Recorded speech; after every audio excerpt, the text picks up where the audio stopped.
నాకు కోరిక ఉంది, ప్రతి మగాడికి ఉండే కోరికే, నాకు ఆడపిల్ల ఉంటే బాగుండని. కానీ ఎక్కడో ఏదో భయం. ఎందుకంటారు? గేమర్దా, ఒక మనిషి వంట చేస్తున్నట్టు ఇమాజిన్ చేసుకో. ఒక మనిషి కాలు మీద కాలు వేసుకొని కాఫీ తాగుతున్నట్టు ఇమాజిన్ చేసుకో. ఓ మనిషి బట్టలు ఉతుకుతున్నట్టు, ఓ మనిషికి డబ్బులు ఎక్కడుతున్నట్టు. దేనికి ఎవరిని ఊహించున్నారో నీకు తెలుసు, నాకు తెలుసు. అందుకే భయం. అయినా తప్పు మంది కాదులే.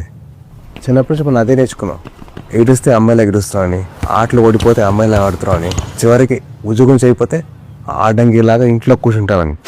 ప్రతిసారి అమ్మాయి అనే పదం తక్కువలాగా వాడడం అలవాటైపోయింది. అందుకే భయం.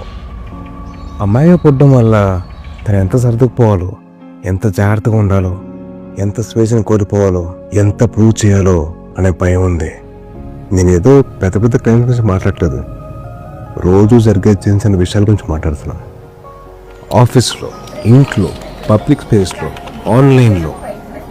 అవును, మనం ఎప్పుడు మన అమ్మ, చెల్లి, అక్క గురించి, మన గర్ల్ ఫ్రెండ్ ఆర్ వైఫ్ గురించి, మనతో పనిచేసి మన కొలీగ్ గురించి అసలు ఇంత ఆలోచించలేదే.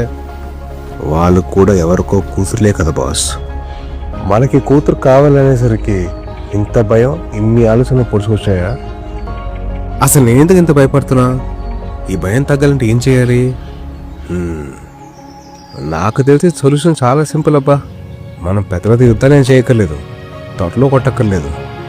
రోజు లేవగానే దుప్పటి మడత పెడితే చాలు, కాఫీ కప్పు సింక్ దగ్గర పెడితే చాలు, ఒక అమ్మాయి మాట్లాడుతున్నప్పుడు పూర్తిగా వింటే చాలు, అమ్మాయి పైకి ఎదుగుతుంటే అది తన కష్టం వల్లే అని నమ్మితే చాలు, కేరిన ముసుగులో కంట్రోల్ చేయకపోతే చాలు, మన కళ్ళు మన కంట్రోల్లో ఉంటే చాలు, అమ్మాయిని తక్కువ చేసి చూస్తే ఇది తప్పు అని చెప్తే చాలు. నాట్ ఆల్ మెన్ అని రాయడం కాదు, నాట్ ఆల్ మెన్ అని ప్రూవ్ చేయాలి. రాక్షసులు కొంతమంది ఉంటారు, మాట్లాడకుండా మనకెందుకు లేని దుంకునేవారు చాలా ఎక్కువ మంది ఉంటారు. మరి మనం ఏం చేయాలి? నిలబడాలి. వానర సైన్యంలాగా, మగాళ్ళలాగా నిలబడాలి. అదే మగతనం. నిలబడతాం.